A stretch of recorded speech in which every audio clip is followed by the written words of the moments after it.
Bienvenidos. En este video vamos a hablar sobre eras y épocas geológicas de la Tierra. En los videos anteriores habíamos hablado sobre los procesos evolutivos. Ya sabemos que existieron animales que tenían similitudes con los animales que conocemos ahora, pero que por diferentes acciones del ambiente tuvieron que modificarse e ir cambiando. Estas características ambientales existían en ciertos espacios de tiempo de nuestro planeta. Y en relación a estas, los animales también tenían sus características diferentes. Vamos a ver las eras que existieron en nuestro planeta Tierra y cuáles fueron las características que tenían estas.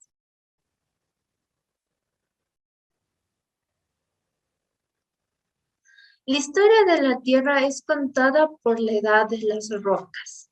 Las rocas son las que nos permiten saber cuántos años, o por lo menos tener una idea de más o menos la posible edad de nuestro planeta. Recuerda que las rocas se forman por los sedimentos de registros fósiles, de minerales que existieron de los diferentes organismos vivos.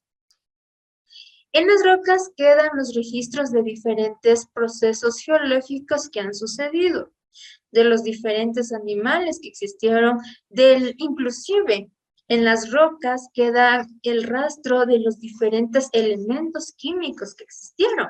Si usted encuentra una roca súper antigua que tenía mucho litio, nos puede dar una idea de a qué época o a qué periodo de la historia de nuestro planeta pertenecía esta roca. Si tiene mucho fósforo, si tiene mucho azufre, podemos darnos cuenta más o menos a qué época era la que perteneció o en qué época fue la que se formó dicha roca.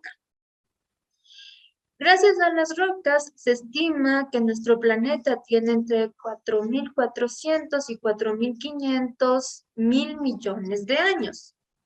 Quizá, posiblemente, no se tiene un dato preciso de cuál es la edad de nuestro planeta, así como no sabemos exactamente qué animales existieron, qué animales no existieron. Lo mismo sucede con la edad de nuestro planeta. Los sucesos geológicos se pueden ordenar de una forma cronológica a través de dos métodos de datación, que es la datación relativa y la datación absoluta. Estos dos métodos nos permiten tener una idea de cuál es la antigüedad de los objetos que encontramos. La datación relativa. Esta no es 100% segura, no es muy confiable. Esta nos permite saber si una roca o un fósil es antiguo o es nuevo, nada más. Nos permite, digamos, encontramos dos fósiles y la datación relativa nos permite saber que el primer fósil encontrado es más antiguo que el segundo. Listo, se acabó. No nos da más información que eso. Solamente sabemos cuál es más antiguo y cuál es más moderno. Mientras que la datación absoluta, esta sí ya es muy diferente. Esta es o se la puede desarrollar gracias al fechado radioactivo, radiométrico. Cuando hablamos del ciclo del carbono, yo le había comentado que todos los organismos vivos tienen carbono y que los diferentes elementos se unen formando moléculas o se unen entre ellos para formar diferentes formas de estos elementos. Existen en el carbono diferentes formas en las que vamos a encontrar. Uno de ellos es el carbono 14. No se olvide, este es sumamente importante el carbono 14. ¿Por qué razón? Porque este es el carbono más difícil de eliminar de un organismo, el más difícil que se mezcla con el suelo cuando un organismo se muere. ¿Y por qué no sirve? Porque en el fechado radioactivo lo que se hace es extraer una muestra del hueso o del registro vegetal que se haya obtenido y se mide las cantidades de carbono 14. Al medir la cantidad de carbono 14 podemos tener una idea de cuántos años lleva ese fósil en la Tierra. y podemos saber más o menos a qué época geológica y cuántos años de antigüedad tiene el fósil. Nos permite tener mayor registro, mayor precisidad, nos permite tener una idea de años en lo que es la datación absoluta. Es mucho más útil que una datación relativa. Los métodos de datación, ya les había mencionado, relativa, absoluta. Relativa no es muy favorable, no es muy confiable porque solo nos permite ver. Por ejemplo, nosotros sabemos que las rocas se encuentran colocadas en capas. Con la datación relativa veo si es que un fósil se encuentra en la primera capa y tengo el segundo fósil en la tercera capa, entonces yo digo, chuta, el primer fósil es más moderno y el otro es más antiguo. Nada más. Mientras que en la datación absoluta no se fija tanto en el lugar, en la capa que se encontraban los fósiles, o si el uno estaba más profundo en un hoyo más hondo que el otro, sino que aquí lo que les había mencionado era que se medía la cantidad de carbono 14 y con eso ya me da una fecha exacta.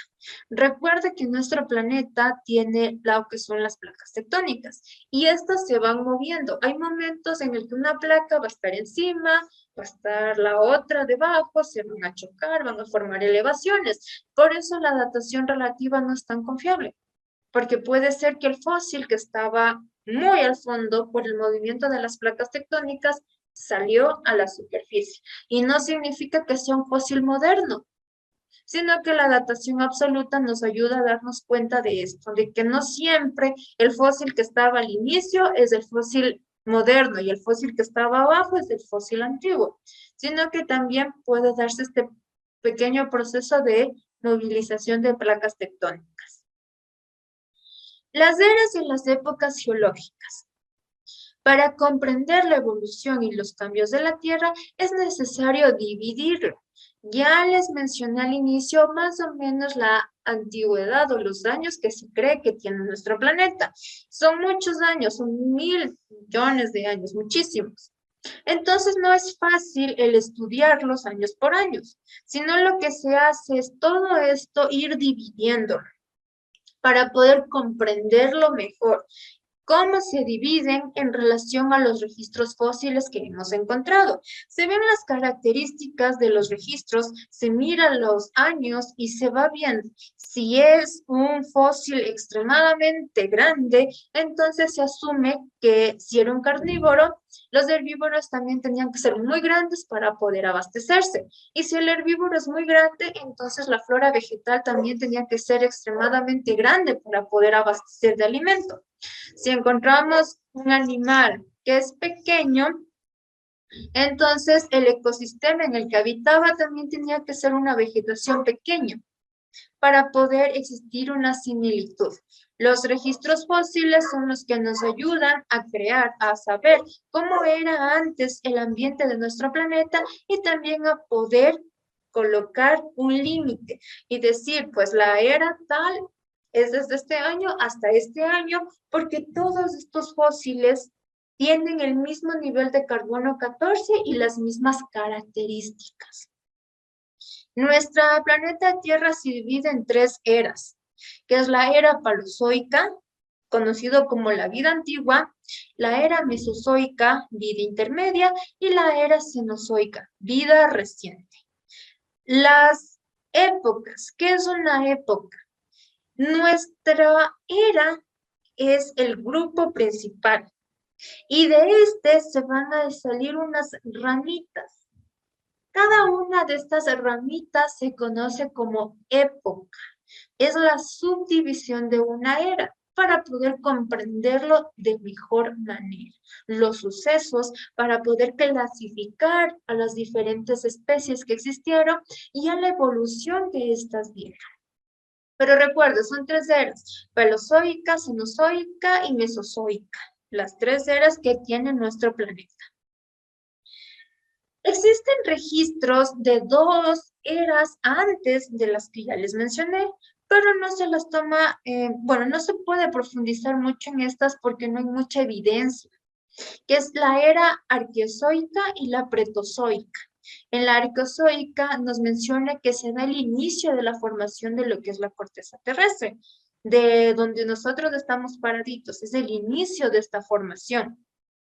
La característica es la presencia de las primeras lluvias, y al existir las primeras lluvias se forman los primeros océanos, los primeros mares, las primeras lagunas, los primeros ríos de nuestro planeta. Y por ende, esto siempre tengan claro. No importa cómo, no importa dónde, no importa cuándo, pero lo que sí tenemos sumamente claro es que la vida se originó en el agua, en los océanos. Si en la era arqueozoica comienzan las primeras lluvias y la primera formación de lo que son los cuerpos oceánicos, es en esta era en donde aparecen los primeros organismos unicelulares, organismos simples como bacterias, muy simples, pero aparecen en los océanos. Tenemos la siguiente era, que es la proteozoica, que esta se caracteriza porque hubo grandes movimientos tectónicos que se permitieron dar la formación de los primeros continentes que existió en nuestro planeta Tierra.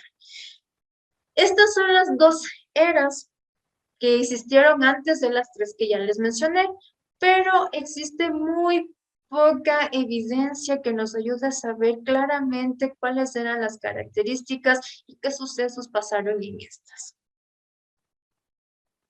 La era paleozoica.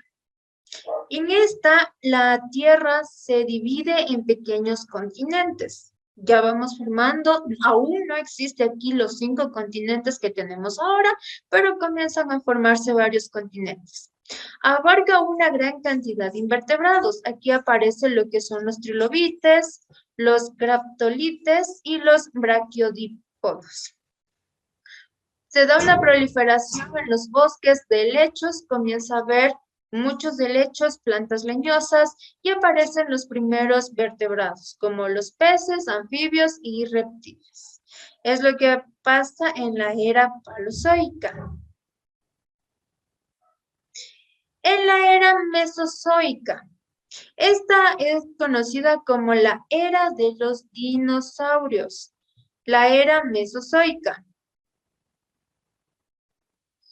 El clima es árido y seco, lo que influye en la evolución y la diversificación de nuevas especies de animales. Aquí los invertebrados se caracterizan porque comienzan a formar sus caparazones. En la mesozoica comienzan a formar caparazones. Usted tal vez conoce los ermitaños. Estos son como cangrejos pequeñitos, pero la característica es que tienen una conchita acá atrás, como un churito. Esta característica de las especies marinas de tener sus caparazones comienzan a formarse en la era mesozoica.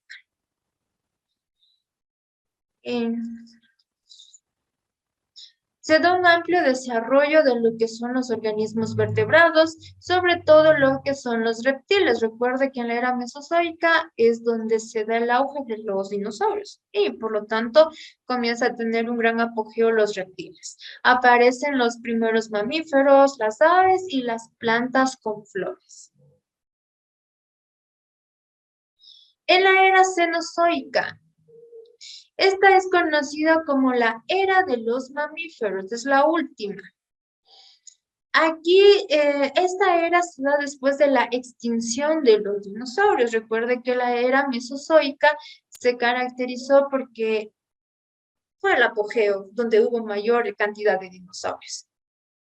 Desaparece la gran cantidad, casi todas las especies de los dinosaurios, y sobreviven pequeños mamíferos, que ellos se adaptan, sobreviven al nuevo ambiente en el que se desarrollan y proliferan.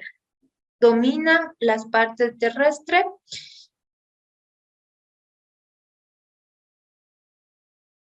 Se forman también lo que son las cordilleras de los volcanes al sur de Europa, Asia. Se forma lo que conocemos como Alpes, los Himalayas, en la era del Cenozoico.